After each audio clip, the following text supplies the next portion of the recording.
Hello my friends and viewers, I could have labeled this video as T44 122 part 3, but however, since we are not going to talk about this particular rank match this time, uh, I came to conclusion that it's going to be a video on the Soviet, about my thoughts about on the Soviet 3 in general. And people who claim that Soviet tanks suffer, Germany is overpowered, that wearables are so wearable, and so on.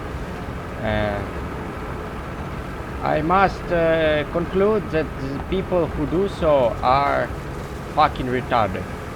I mean literally fucking retarded, because when the Soviet 3 has, well, the expert crews are useful in any situation. However, when you have a fucking 122 millimeter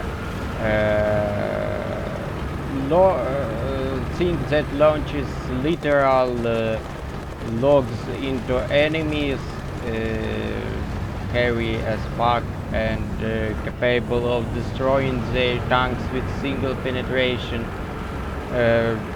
these expert crews come in especially handy, because well, these cannons have only one downside, and its downside is the reload time.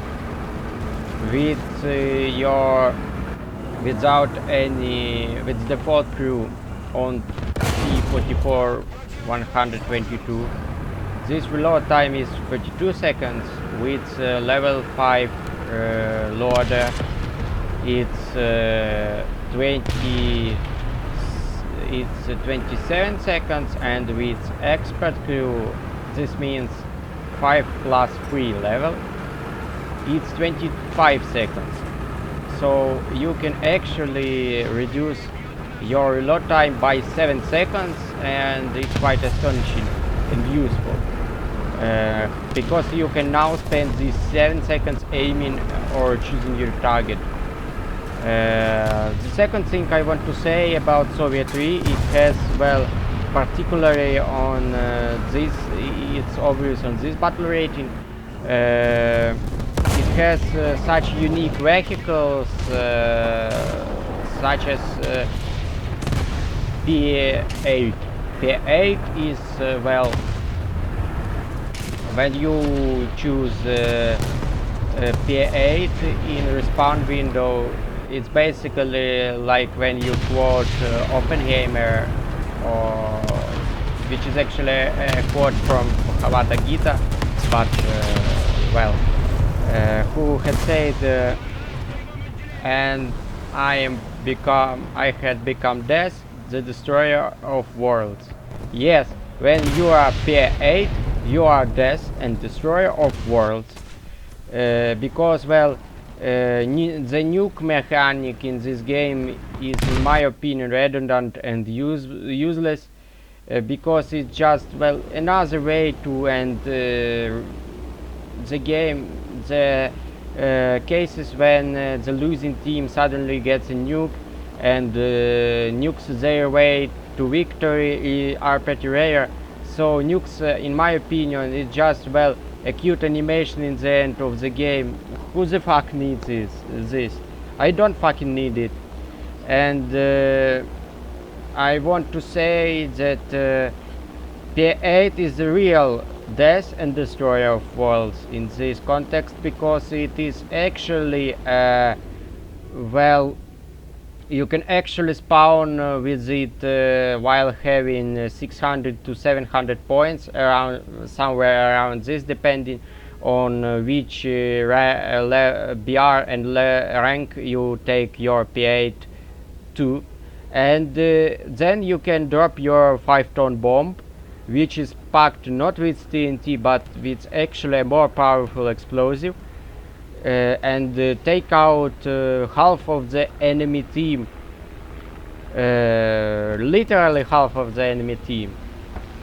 And this is the real power. It can be game changing. You can literally clear out enemy point or a point that is about to be taken by the enemy with a single bomb. Simple as that.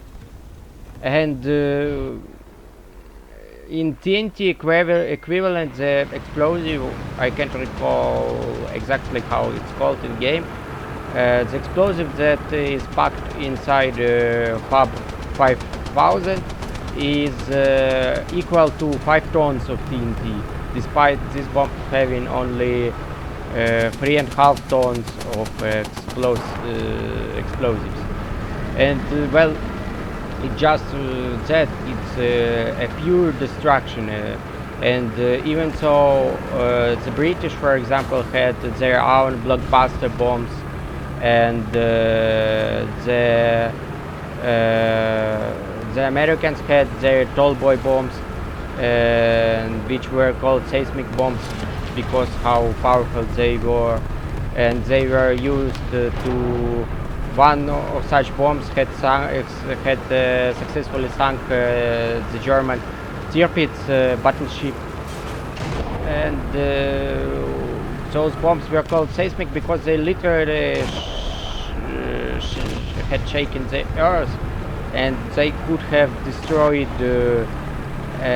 Well, even though German U-boat bunkers were very strong and could withstand several blockbuster explosions, the Allies had actually managed to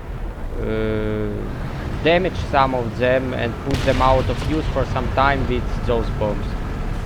Even though these constructions were literally built from extremely thick levels of armored concrete. Well, if you claim that Soviet 3 suffers, or that it lacks tanks, or that Germans are too overpowered, my diagnosis for you: you are fucking retarded. Stop doing this. The Germans are actually, well, the Soviet 3 has such unique vehicles that many other trees don't have, just don't have. There is no equivalent Allied or German equivalent to, for example, this T-44 122mm tank. It just has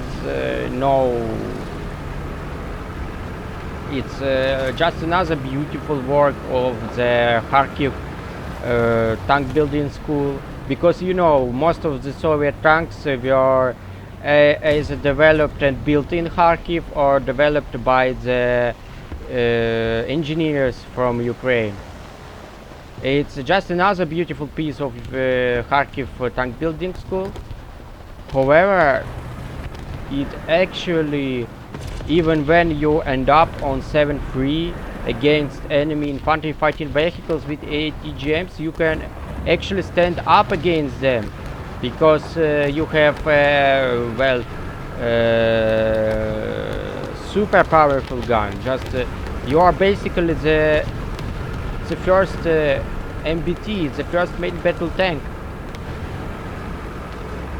And P8, just name what the Americans in the game, or the British, or the Germans, or Japanese can pull off against P8, or do they have something like that? No, of course. What? The only thing that saved this post-war anti-tank self-propelled gun is that the shell stuck in its barrel and blew it off.